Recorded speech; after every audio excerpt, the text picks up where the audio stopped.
Hello again, everybody. Welcome to OCVarsity.com. It's time to talk water polo with the captain of the pool, Dan Albano, king of the chlorine. There he is. Dan, just finished up the S&R Cup this past weekend and a bunch of really interesting league games coming up this week. Yeah, and the S&R Sport Cup Friday and Saturday was really big for the Newport Harbor Sailors, top-ranked team in Orange County. Got the victory, won the tournament title, beat Miramane, and the impressive thing about the Sailors was that they showed their depth. They were shorthanded all weekend without Matt Russell, their standout senior center, really their number one option. That's the center position, 2 meters. You know how important that is, of course, in water polo. And then they had some, there was a little controversy in the semifinals. They restarted the semifinals because they against Coronado, it really came up after the first quarter that Newport was playing with 2 guys that should not have been playing. They had got game misconducts in the quarterfinals against Long Beach Wilson. So I'll throw it to you, Steve. So what they did is the options at this point is the option came up. Hey, you want to replay it? You've only played 1 quarter, and we'll get these 2 guys out who haven't been playing. It was 3-3 with Coronado, or is it, hey, it's a forfeit? You're playing with guys that that should not have been playing. So Steve Fryer, the veteran, Mr. OC Sports here on High School Column Sports. B, man, because anytime you're using an ineligible player in a game, you forfeit that game. Like in football, if the kid who's ineligible, who shouldn't be playing, if he's only in there like on 1 play, like just on kickoff return, maybe he doesn't even make the play, but he participated, you forfeit that game. So what happened is that they replayed that first quarter, and so Newport Harbor, then they're down really 3 guys because they had the 2 guys that had the misconducts who shouldn't have been playing, and then Matt Russell, I mentioned, was sick. Who made that decision?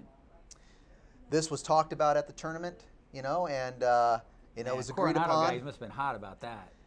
Coronado, I talked to Randy Burgess, the veteran fine coach at Coronado, forever, right. and there was a piece on OC Varsity. All this stuff is on OC Varsity. There's a poll. You can vote on the poll, Steve, on which way you would go. But Coach Burgess at Coronado, did not want to advance to the finals of a tournament as prestigious as the S&R with a forfeiture. And more importantly, more importantly, cool. He talked about that.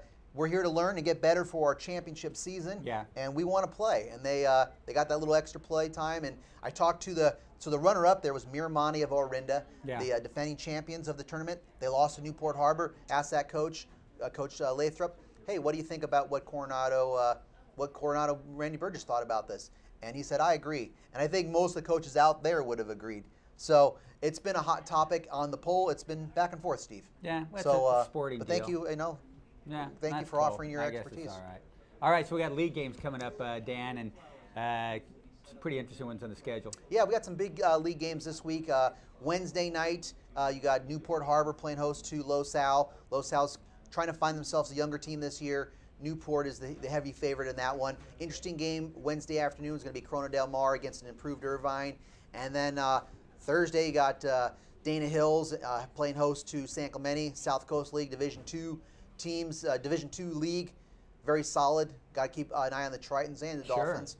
And then Friday, got a big game on down at El Toro. Is going to be El Toro playing host to Coronado Del Mar, 2 Division I big-time contenders. Let's see if the Sea Kings can build upon their 3rd place finish at the S&R. El Toro trying to hold their position 3rd in Division I. These teams don't like each other that much. I think it's going to be a very competitive game. And then on Saturday, they're doing a great alumni game over at Sunny Hills.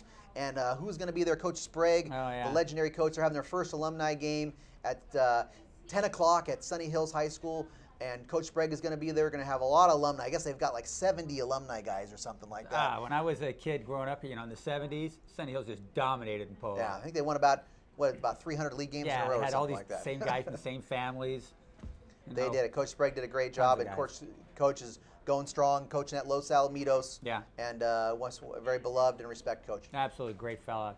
So that's what's going on in water polo. A lot of action going on, and go vote in that poll. I'm going to go head over to my computer right now and place my vote on that thing. So you can keep it with all the water polo activity over here. Dan's always putting on great videos and interviews and profiles of all the top guys. Water polo, this is where it's happening. It's in Orange County. We've got it all here at OCVarsity.com, where we've got you covered.